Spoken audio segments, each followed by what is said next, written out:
Bomb blasts have killed at least 44 and wounded over 170 in the northeastern Syrian city of Kamishli near the Turkish border. At least 44 people have been killed after a truck bomb blew up in the northern town of Kamishli. That lies close to the Turkish border in the north of the country. Islamic State has claimed responsibility for the attack, which occurred in a predominantly Kurdish area. Nearly 200 other people have reportedly been wounded. The suicide blast went off near a Kurdish police station and also a nearby government building. The explosion was so powerful it reportedly shattered windows in nearby Turkish towns. Syrian state television reports one blast was from a car bomb and the other from a bomb on a motorbike. Wildfires in California. Los Angeles County has declared a state of emergency as crews struggle to contain a fire that scorched 37,000 acres. And further up the coast, a separate fire has forced hundreds of evacuations. It's believed to have started following burning on nearby farmland since Monday. High temperatures and strong winds are fueling the blaze, burning 1,000 hectares of forest already. It'll continue to burn for the next few days, and the forest fire is also threatening the Greek island of Chios. Authorities there have declared a state of emergency. Fire near a nuclear-armed U.S. base in Turkey. Well, they're now stating that the fire is sabotage. The story comes to us out of Sputnik News. They are reporting that a massive fire erupted near a NATO base in western Turkey. Now, it should be noted that this is the same base where nuclear weapons are stored, that authorities are now investigating the fire as a possible act of anti-American sabotage. As of Wednesday afternoon, CNN Turk was reporting 3 news agencies, 16 television outlets, 23 radio stations, 45 newspapers, 15 magazines, and 29 publishing channels had been forcibly closed in the country. The government is also going after individual journalists. On Wednesday, a state-run media outlet reported arrest warrants had been issued for nearly 50 journalists working for a newspaper tied to the group responsible for carrying out the coup attempt. The crackdown on media comes on the heels of tens of thousands of suspensions, dismissals, and detainments in the country following the failed coup. Local authorities in the German state of Bavaria said the Syrian asylum seeker who blew himself up in the southern town of Ansbach was influenced online by an unknown person. A chat log of the conversation was found on his mobile phone. The state's interior minister said on Wednesday the chat showed another person significantly influenced how the attacker acted and that the chat ended directly before the attack. According to the Associated Press, Florida health officials are currently investigating 2 more mysterious cases of Zika infection that do not seem to be related to travel to an outbreak region. These cases now bring the total of cases not linked to travel to 4. The cases have raised cause for concern, suggesting that mosquitoes in the U.S. have begun to spread the virus on their own. Barcelona's University Hospital of Valdebron has confirmed Spain's first case of a baby born with microcephaly associated with the Zika virus. The baby was born on Monday to a 41-year-old woman who tested positive for dengue while pregnant. The woman is believed to have contracted the virus during a trip to Colombia. Venezuela's worsening food shortages had tragic consequences for a rare show horse last weekend. A group of hungry intruders broke into the zoo, pulled the black stallion from its cage, then slaughtered it for meat. Prosecutors say the crime occurred in the small hours of Sunday morning. Supposedly, several people snuck into the state-run park under the cover of darkness and busted into the stallion's pen. Meanwhile, larger animals are reportedly showing signs of emaciation as the zoo runs out of feed. It has strengthened its southwestern flank as NATO builds up its military presence near Russian borders. Defense Minister Sergei Shoigu says that Russia has deployed more air defense systems in the southwest. They include 2 missile brigades armed with Iskander missiles, which have boosted firepower to destroy, quote, the potential adversary. The Russian minister also noted that terrorist groups are active in the North Caucasus and the situation in Ukraine remains unstable. Around 10,000 pilgrims have flocked to Kiev to celebrate the adoption of Christianity by the Kievan Rus, a nation-state regarded as progenitor of modern-day Belarus, Russia and Ukraine. Every pilgrim is screened through the metal detector, while 6,000 police officers have been deployed in the city to ensure the pilgrim's safety. The unprecedented security measures were caused by fears of possible provocations or terrorist acts during the ceremony. Russia has dismissed allegations it was behind the hacking of U.S. Democratic Party emails. It comes following claims from the U.S. that there was evidence Russia had engineered the release of sensitive Democratic Party emails in order to influence the presidential election. A Kremlin spokesperson said the allegations against Russia are not precise or concrete. He added that Russia never interferes in other countries' electoral campaigns, saying it seems the U.S. is believing horror stories that they themselves have created. There has been a drastic rise in homeless camps in Oakland, and city leaders admit they are struggling to come up with a solution.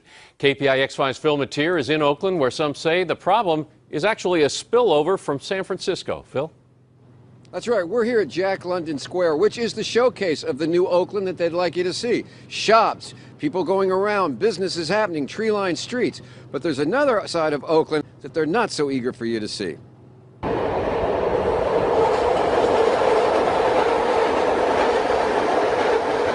Welcome to Oakland's hidden homeless. In the past year, there's been a growing collection of shantytowns, tents, lean-tos, even shacks springing up along Oakland's BART tracks and freeways.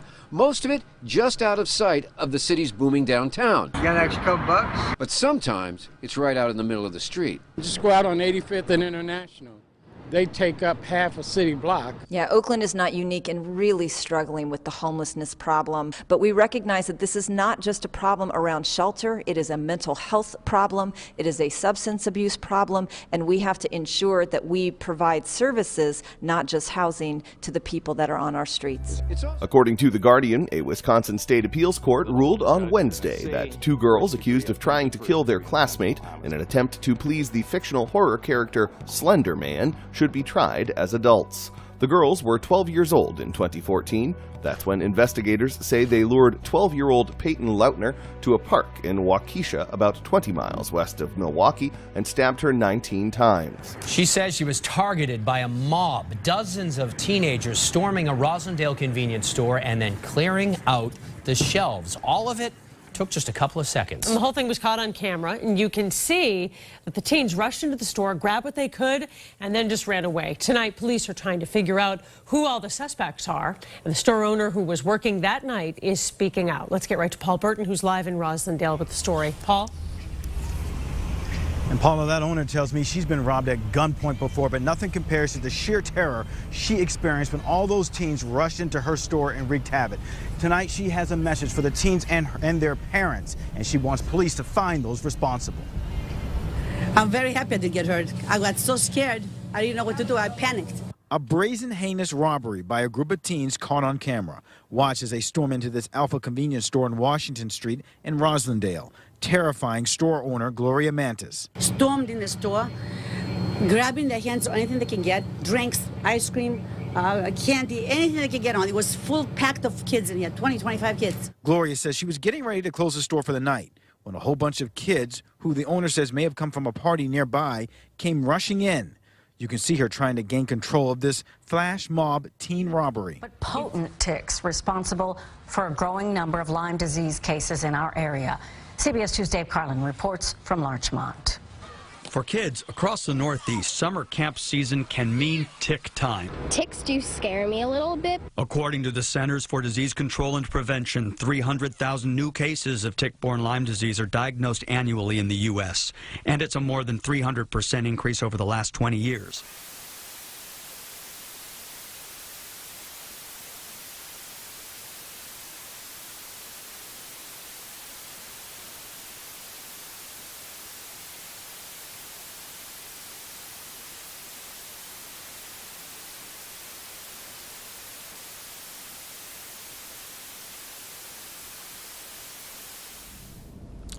Heavy rain in India has caused severe flooding in the northeastern state of Assam. Brahmaputra River has burst its banks in 18 of the state's districts. At least 7 people have died, and more than 1 million residents have been forced to leave their submerged homes. Thousands are using canoes to reach higher ground, where makeshift camps are set up for the displaced. Vast areas of agricultural fields have also been affected. Parts of Kaziranga National Park, home to the rare one-horned rhino, are underwater. Officials say that they have found the remains of at least one rhino that had drowned in the flooding.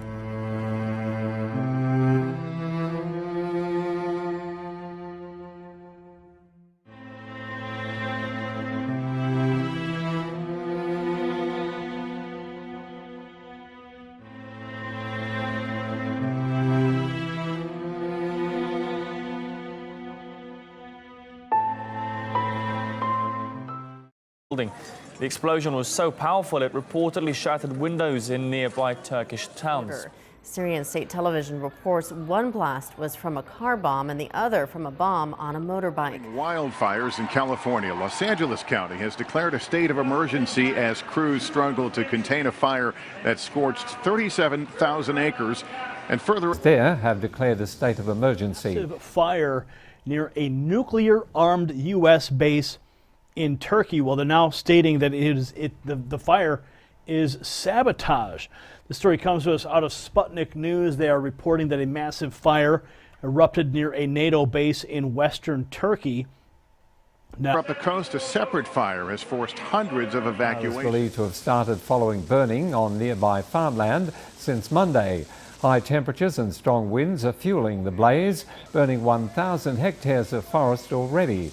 It'll continue to burn for the next few days, and the forest fire is also threatening the Greek island of Chios. Authorities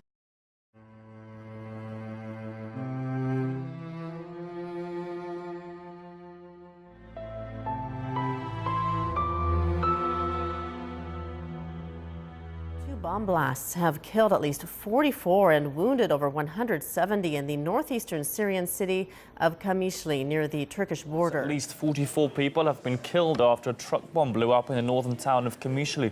That lies close to the Turkish border in the north of the country. Islamic State has claimed responsibility for the attack, which occurred in a predominantly Kurdish area. Nearly 200 other people have reportedly been wounded. The suicide blast went off near a Kurdish police station and also a nearby government building.